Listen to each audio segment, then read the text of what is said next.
Well, there have been several reports that the ANC leader, President Cyril Ramaphosa, said yesterday that if the ANC loses power in the elections later this year, social grants that are paid by government could be in danger. But there's also pressure on the ANC to announce a basic income grant, either during its January 8th event this weekend or during its manifesto launch later in the year. Thandi Henkeman is the regional manager for the Western Cape for the organisation the Black Sash. Thandi, good afternoon to you. There have been many claims over the years that people only vote for the ANC because they receive social grants.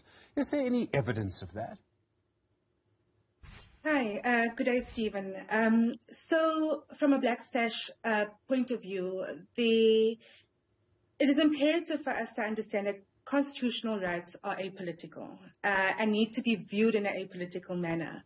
And the rights aren't linked to a particular political party. Those rights are independent and operate independently. Do you know if people actually understand that? I know you've been involved in legal battles over this over the years. Do people actually know that a social grant is a right, not a favour from whoever's in power at the time? Unfortunately, the narrative that exists with beneficiaries is that they are receiving handouts and should, in fact, be thankful and grateful for the grants that they receive. And many have that impression.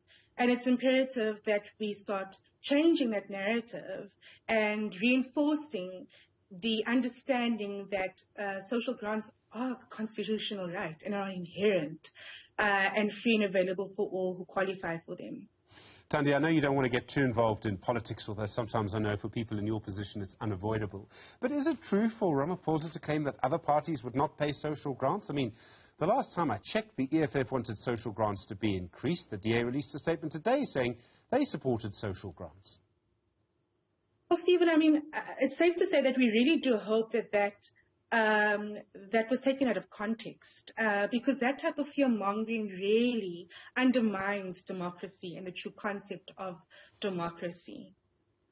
The idea of a basic income grant, there's been a lot of pressure on government. You'll know the debate on this goes back probably 20 years. In fact, Thandi, you may know this better, probably longer. Do you think 2024 could be the year that a basic income grant happens?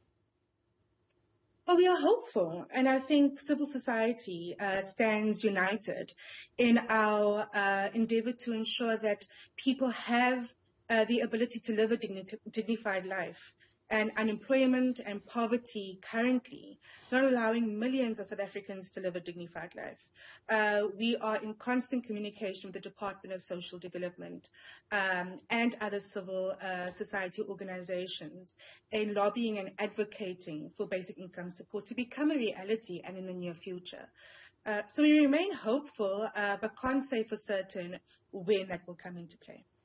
There is the idea, and I have a sneaking suspicion that this is what may happen, it's just my view, that the social distress of relief grant, so the 350 Rand a month grant that came during COVID, would actually be made permanent.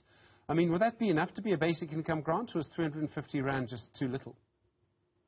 Well, I mean, it's quite logical, Stephen. If you look at 350 Rand and what you can purchase with that in a shop, it's very limited, and there's very few things that you can afford with that. So most certainly not sufficient, not enough, and I think a bit unreasonable to expect any person living in the economic conditions that we are to survive on 350.